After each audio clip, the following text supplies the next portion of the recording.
Hello everyone, my name is Nidhi, and in this video I am going to talk about 10 cultural differences which I came across when I was living in the UK. Some of them are funny, some weird, and some are the ones which you already might have heard about. So without wasting any time, let's just get started.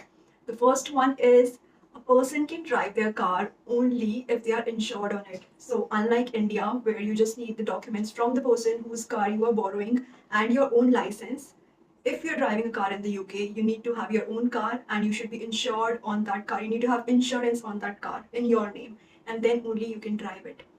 Second one is school buses. They are not yellow in color and they would not have names written on them as well. So they are like normal buses and normal looking buses, not the type like in India. If you're traveling across India, any yellow color bus, you mean that it is a school bus, but it is not like that in the UK. So there are not specific color buses for the students in the UK, and there are no specific names as well. Next one is putting tan. So this was quite new to me, interesting to me, that in India people would want to look fair, have lighter skin, and if they are tanned, they would not feel good about it. They would like skin is discolored, so it's not same color if the arm is tanned or if any place is tanned. But in the UK, they would have tan sprays. They would buy it like it's a big market in the UK, like tan sprays, tan creams, and they would just wear those creams and sprays, and they would go out, and they would be really happy when someone would say that, oh, you look so tanned, or if they naturally get tanned in the sun, because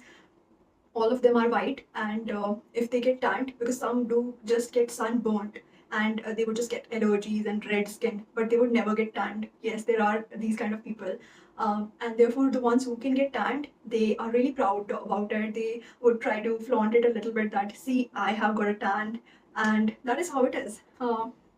Next one is markets closing time. Oh my god, I have never liked it. Like the time closes, like the markets close at 6 o'clock and in the evening. And on like Saturdays and on Sundays, they would even just open at 1 in the afternoon, and they would shut down at 6 o'clock. And it's just few hours you can go and you can buy something. And after 6 o'clock in the evening, there's like almost nothing in pigeons over there in the market. So you just see the birds around there, and there's like less people you can see there, and it's so dry and not very interesting. I didn't like it. Like in India, shops would close at 10 at night. That's like an average time for most cities. But in the UK, it is different, and I did not like it. Next one is yes, this one was like quite funny, interesting for me, because for your funeral you need to have insurance. Like people take insurance for their funeral, like they'll keep making the payments so that they can save money for their funerals, and it does cost a good amount of money. And I came across a lady who was quite worried, because she was thinking like what type of coffin she would be buried in, and if it's not good quality, or if it's like this or that. Like, I don't want to be insensitive to anyone, but she was concerned about these things, and I was like, okay, like you are thinking about these things. So I was not I was a bit taken aback, and also that their relatives, or their kids, or like the siblings, will have to arrange for the burial procedures, and the buying of the land, the small piece of land which you will have to bury that person. You have to buy that also. That also costs money. So unlike in India, where you just burn the body, and there you have to have insurance for that. Next one is Amazon. Again, this one I did not like it at all. And I felt like, okay, I'll tell you what it is. So, Amazon, if you have an issue with any product here in India, you will just return it, and the people, they would come pick it up and take it away.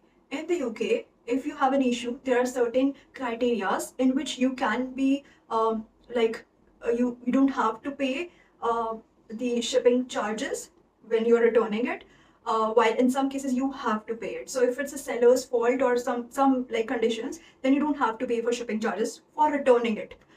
And in other cases, you have to pay yourself for that. One thing. Second thing is that you will have to wrap it up. You have to pack it very well the way you got it, and you'll receive an email from them after you place a request for return. You will receive an email, you'll receive an invoice, and you will have to print it out, a scanning thing. You have to print it out, you have to paste it on the parcel, and that also costs money. You will have to go and get it printed. That costs money, and then with that you will have to select a either it would be a post office, or it would be like a shop which has kind of collaborated with Amazon. There you can choose whichever is close to your house. You have to go there, you have to return it to them, scan it, and you have to return it to them. And this is the whole process, so it's quite complicated. It's not as easy as it is in India, and I did not like it. So after buying a few products on Amazon or like any shopping website, I stopped buying them, because I was like, I don't want to go into this hassle of paying it and like going and getting printed and all of that. So that is also a thing. So if you are in India, you are much more privileged in that sense. Next one is doctor's appointment. Doctor's appointment. Everyone knows that you have to book doctor's appointment. Now, I before moving there, I was told that you have to take your medicines with you, and it's difficult to get the medicines, like basic medicines. You have to take it with yourself. I agree to an extent, because there is misinformation in that.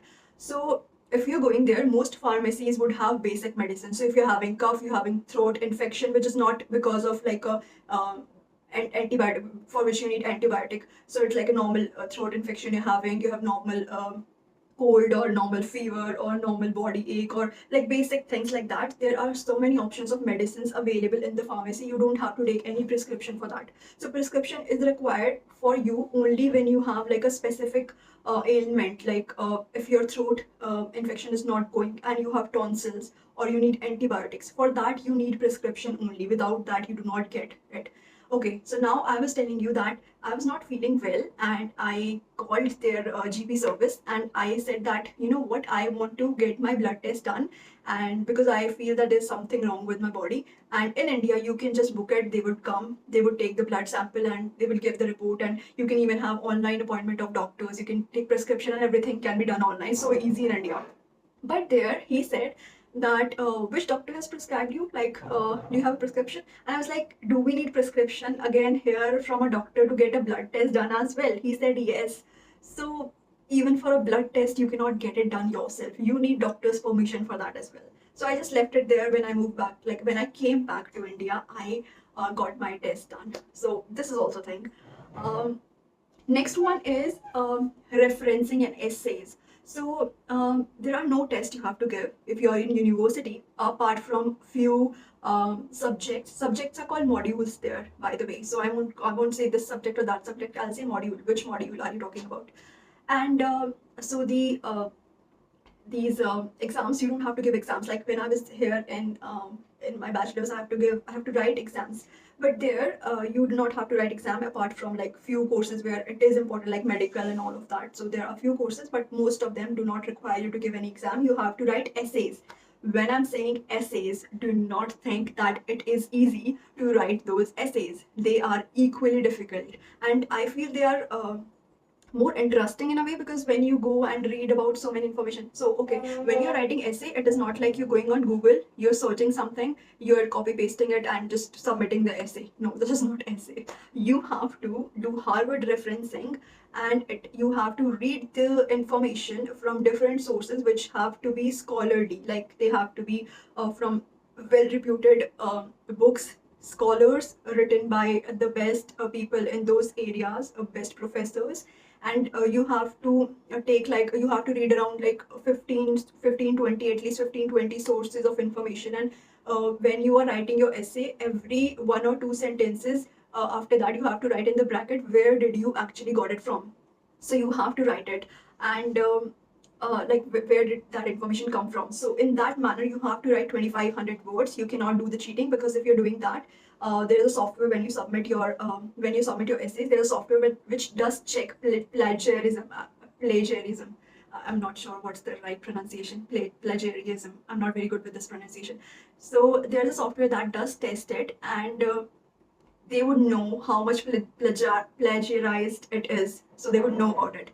And so you cannot do cheating, and you can fail. So passing marks is 50, and it is not that easy to score that much as well. So if you were a student going to the UK and thinking that, oh, it's just essay, I'll just complete it within like 10 days, no way. It's very difficult, especially if you're appearing for the very first time.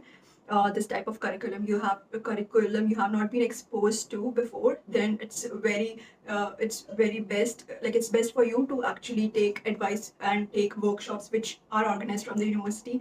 Teachers are very helpful, you can take help from them. And there are other sources also where you can take help from. So getting help is very easy if you are willing to take help. Next one is parents cannot hit their kids. I think most of us would have seen in the movies that kids would just call the cops and they're like, my father or mother is beating me and all of that. So they cannot hit their kids. That's a thing which you would know.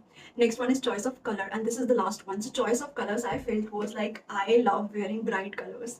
And in the UK, people mostly wear dark colors, and I've seen their shopping style as well. So when they are going out for shopping, they would not care about, I already have this red color or black color or green color. They would still buy it because they're like, oh, I'll just buy this one. And while when I was shopping, I was like, I was talking with my like a local friend, and I was like, you know what, no, I don't want to buy this color, I already have this color, so I'm gonna buy a different color this time. So their preference, their type of colors, they would go with dull colors, and we would go for more brighter colors and more variations in the shades and the colors. And yeah, so that is it, that is the end to the video.